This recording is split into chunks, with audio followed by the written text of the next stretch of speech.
आज हम बात करते हैं मूल्यांकन का अर्थ हम परिभाषा। मूल्यांकन अर्थात एवोल्यूशन, एवोल्यूशन का मीनिंग एंड डिफिनेशन। मूल्यांकन यह इस शताब्दी की देन है। मूल्यांकन जिसके अंतर्गत अप्रेजल और परीक्षा दोनों ही शामिल होता है, इसलिए मूल्यांकन एक व्यापक विषय वस्तु है। चलिए हम मूल्यांकन पर अब अपने क्रम को आगे बढ़ाते हैं। मूल्यांकन क्यों किया जाता है? मूल्यांकन का उद्देश्य यही है कि हम आखिर एक शिक्षक अपनी कक्ष में जो शिक्षण कार्य किया उसमें वह कितना सफल हुआ, जिन शिक्षण पद्धतियों को उसने प्रयोग किया, जिन शिक्षण उद्देश्यों को लेकर के उसने शिक्षण कार्य किया, उसमें वह किस सीमा तक सफलता प्राप्त किया, इसके लिए मूल्यांकन अनिवार्य है। जैसे डॉक्टर जब किसी मरीज को दवा देता है तो अपने उस दवा का मूल्यांकन करता है कि उस मरीज पर उस दवा का कितना प्रभाव पड़ा है। ठीक इसी प्रकार अधिगम प्रक्रिया में जो शिक्षण कार्य हुआ उसका अंतिम जो कार्य होता है वह कार्य मूल्यांकन होता है, जो कि एक व्यापक प्रक्रिया है। और इसके द्वारा बालक यह पता करना चाहता है कि मैं कितना सफल हुआ हूँ, मैं अपने आप में कितना सफल हुआ है, किस क्षेत्र में कितनी सफलता अर्जित किया है। अध्यापक भी यह जानना चाहता है कि मैंने जिन शिक्षण उद्देश्यों को, जिन शिक्षण प्रविधियों को, जिन शिक्षण विधियों को रख करके विद्यालय में बालक को शिक्षा प्रदान किया, शिक्षण कार्य किया, उसमें मैं कितना सफल हुआ, कितना असफल हुआ, मुझे और उसमें क्या करना चाहिए, अपनी कुशलता का निर्धारण करता है, भविष्य के कार्य योजना का निर्धारण कर पाता है। और अभिभावक भी यह जानने के लिए बेचैन रहते हैं कि आखिर हमने अपने बालक को जो विद्यालय की परिसीमा में भेजा तो वहाँ पर हमारा बालक किस सीमा तक उस उद्देश्य को, जो विद्यालय रूपी संस्था का जो उद्देश्य है, उसमें किस सीमा तक उसमें अपनी सफलता अर्जित किया है। इसलिए यह बालक के लिए, अध्यापक के लिए और अभिभावक के लिए, तीनों के लिए अनिवार्य है।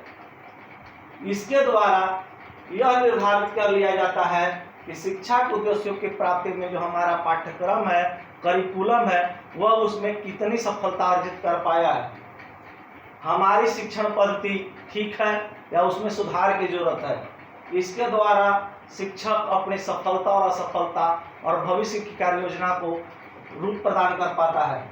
इससे यह पता चल जाता है कि हमने और क्या करना चाहिए, मुझे अपने बालकों, अपने छात्रों के विकास के लिए और क्या क्या करना चाहिए। अब इसके शाब्दिक अर्थ पर चलते हैं।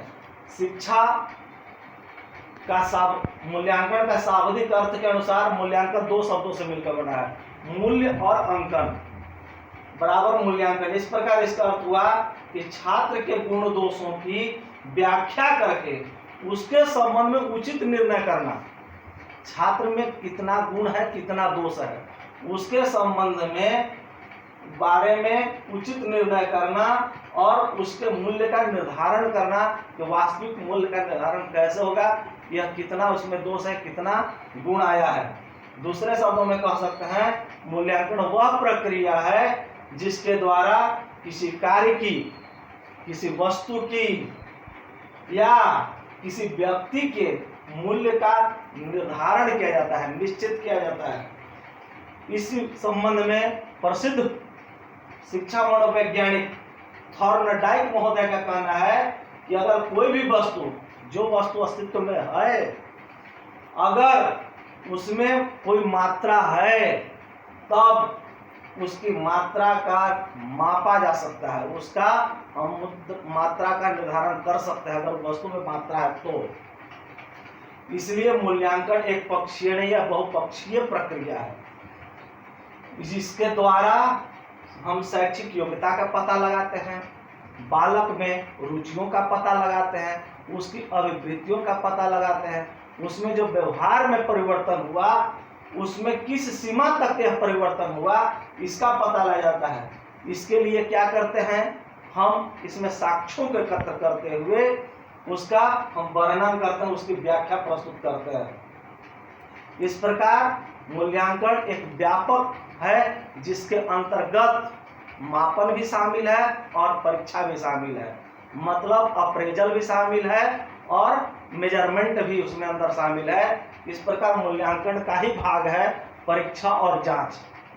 अब हम परिभाषा पर चलते हैं।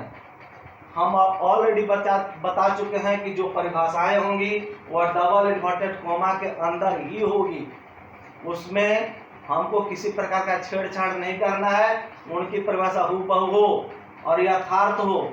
डांडेकर महोदय का इसके बारे में विचार है कि मूल्यांकन हमें यह बताता है कि बालक ने किस सीमा तक किन उद्देश्यों को प्राप्त किया है, यह डांडेकर महोदय का मत है। उन्होंने इसकी परिभाषा दिया है। जबकि कलार एवं स्टार महोदय का मत है, उनका विचार है मूल्यांकन वह निर्णय या विश्लेषण है जो किसी विद्यार्थी के विषय में प्राप्त सूचनाओं के आधार पर निकाला जाता है। इस प्रकार से हम मूल्यांकन के बारे में देखते हैं, यह एक निरंतर चलने वाली प्रक्रिया है। यह सिर्फ शिक्षण तक नहीं, यह जीवन पर्यंत चलने वाली प्रक्रिया है।